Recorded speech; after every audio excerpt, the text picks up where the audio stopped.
सुखी तर जग सुखी या घोषणा केवळ कागदावरच उरल्या आहेत की काय असा प्रश्न पडण्यासारखी भीषण परिस्थिती सध्या महाराष्ट्रातील कांदा उत्पादक शेतकऱ्यांवर ओढावली आहे। पैठणच्या एका शेतकऱ्यानं 12 क्विंटल कांदा विकल्यानंतर त्याच्या पदरात नफा तर सोडाच, उलट खिशातून 1 रुपया भरावा लागलाय।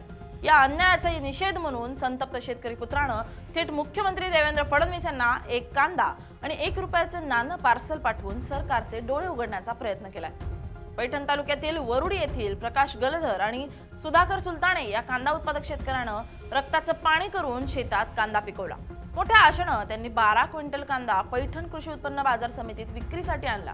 मात्र बाजार समितीत कांद्याला इतका कवडीमोल भाव मिळाला की विक्रीतून आलेली रक्कम ही हमाली, तोलाई आणि वाहतूक खर्चापेक्षाही कमी ठरली। कांदा विकून जे पैसे आले त्यातून गाडी भाडं, गोणीचा खर्च आणि मजुरी वजा केली असता शेतकऱ्याच्या हातात 0 रुपये उरले। उलट हिशोब पूर्ण करण्यासाठी शेतकऱ्याला आपल्या खिशातून 1 रुपया बाजार समितीला द्यावा लागला। 12 क्विंटल कांदा देऊनही शेतकऱ्याला पदरमोड करावी लागली। ही लोकशाहीतली सर्वात मोठी शोकांतिका ठरली आहे।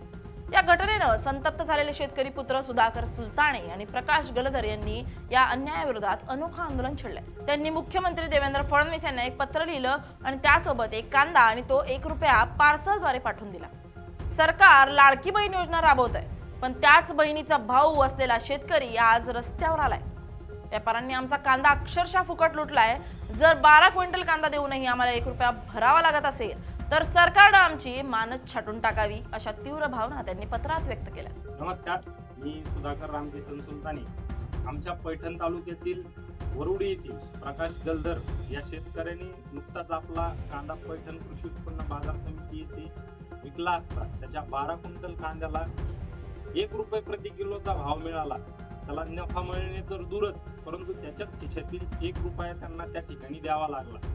ज्यावेळेस ही बातमी आगीसारखी पैठण तालुक्यात पसरली त्यावेळेस मनाला फार खूप दुःख झाले आणि एक शेतकरी पुत्र असल्या कारणाने या घटनेचा निषेध म्हणून मी माननीय मुख्यमंत्री देवेंद्रजी फडणवीस यांना शेतकऱ्यांचं दुःख कळावं म्हणून त्यांना एक पत्र लिहिलं। त्या पत्रामध्ये मी त्यांना छत्रपती शिवाजी महाराजांच्या या राज्यातील बळीराजाचे होणारे हाल त्या ठिकाणी मांडले, त्यांच्यापर्यंत त्यांचं दुःख पोहोचवण्याचं काम केलं आणि या पत्रामध्ये मी त्यांना 1 रुपया व कांदा तसेच प्रकाश गलधर यांची बिल पावती त्या ठिकाणी त्यांना पत्राच्या माध्यमातून पाठवली आहे।